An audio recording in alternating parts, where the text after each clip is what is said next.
Right, Hogan here, Punch Out Boxing. Delighted to be here with Matt Rennie, ahead of the biggest fight of your life. Yeah, you said it. That's exactly what it is. The biggest night of my life. You'll have to forgive me. I didn't know much about you before this fight because obviously being based down here in London, I'm intrigued. You're from the Isle of Man of all places. Yeah, so I grew up in the Isle of Man. I've been living in Liverpool for about seven years, I think. Um, no pressures on me, mate. Like you just said there, no one knows me, so I'm here to make a name for myself on Saturday night. You sound very Scouser. Is that what Isle of Manners actually sound like?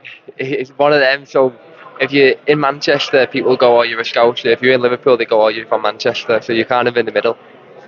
Okay, well, legend has it the Isle of Man used to be populated by a warrior race of giants, so maybe you're descended from them. So you're 14-0-1, only one stoppage. Is that fair to say you're probably slick boxer? Do you know what? I can bang as well. It's just my record doesn't suggest that, which I know. But if you look at the people I'm fighting, don't really get. When you're on them small hole circuits, it's normal for these lads when you're doing four rounds, 6 rounds. They know how to survive, and it's hard to get them out of there. And but I've got the rounds in, which is the main thing. I've done the rounds, so I think the rounds will show more on Saturday night. Yeah, I had a quick look at your record. Yeah, those journeymen, hardly anyone stops them. I think it's fair to say. Do you think that could hold you in good stead over Sean? Because obviously he's had a big backing. He might have had some of these, foreign fighters imported in to look good against. Yeah, I personally think that the foreign lads that come in, you don't have to hit them even that hard for them to just go down. Um, Listen, Sean's beat everyone who he's had to beat who's in front of him. But on Saturday night, I'm more than ready to beat Sean. Yeah, fantastic. Have you seen his last couple of fights? Did you see his fight against Inda, for example? What do you make of him? Yeah, I watched the fight against Bashi. I thought Bashi done quite well. I just think it was a close fight. It was weird. It was like on the scorecards it was close, but when you're watching it, you felt like Bashi was quite a bit too negative. Um, but now, like it's hard to when you watch the fights back. It's always hard because you're watching someone else against them. You're not watching you against them, where you wouldn't do some of the things that Bashi would do or someone else would do. So it's too much looking. You can't look too in depth of it all because you're gonna be different on the night than who he's fighting against, who you're watching. If that makes sense. When the fight was offered to you, had no hesitation in taking it? No, about 3 seconds. Yeah, straight away, done. So, my one concern though is you've only been to 8 rounds once. First time doing 10 rounds. I guess you won't know how it feels till you're in there.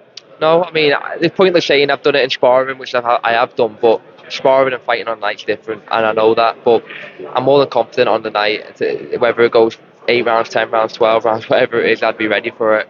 Um, there's nothing in my mind that's like no negativity at all in my mind. It's all positive thoughts, and I'm ready for it. Can you tell us any of the guys you've got some good sparring with in the lead up to this? Yeah, the lad to my right there, Pierce. Been doing a bit of sparring with Pierce. Perfect preparation for it as well. So listen, I'm ready. That's all I need to say is I'm ready. Don't need to say too much. On Saturday night, you'll see a new name in the welterweight division. And of course, welterweight's a hot division. Yeah, I mean, no shortage of great fights for you domestically and beyond. How do you assess the scene here in the country? Do you think Harry Scarf, the British champ, is he the best in the country?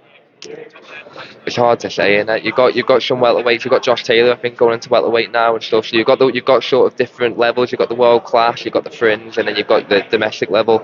Um, I don't even think about up them at the minute. My main thing is thinking about Sean and becoming English champion. Once I become English champion, then I can move to the next step. Absolutely, yeah. Keep your head on the job at hand. This is your first time on the big stage. No chance you're going to get stage fright, I hope. No, I feel like this is where I belong, and I feel like I deserve to be here. So I'm not coming here just to get, like you said, their stage fright and just. I mean, I'm not just rocking up and making up for the numbers. I'm here to put a name out there, and this is the platform that I need to be on. And like I said, there I deserve to be on. Yeah, absolutely. Can you just tell us a bit about your background? So you grew up in the Isle of Man. Did you have quite an amateur career there, and did you move to Liverpool to pursue your pro career? Yeah, so I boxed for the Isle of Man in the Commonwealth Youth Games. I won silver, and then I ended up representing. We still do the ABAs. We come under the Northwest. So I was in the ABAs and I ended up going to European Championships with England, and I was on like the GB assessment. So I was a good amateur. I had 50 odd bouts, won Haringey, won box cups around the world in Denmark, Netherlands, everywhere really. So I've had a good amateur pedigree. And then 18 years old, 19, I ended up making that transition to pro. And then when I was 20, that's when I was in Liverpool making my debut.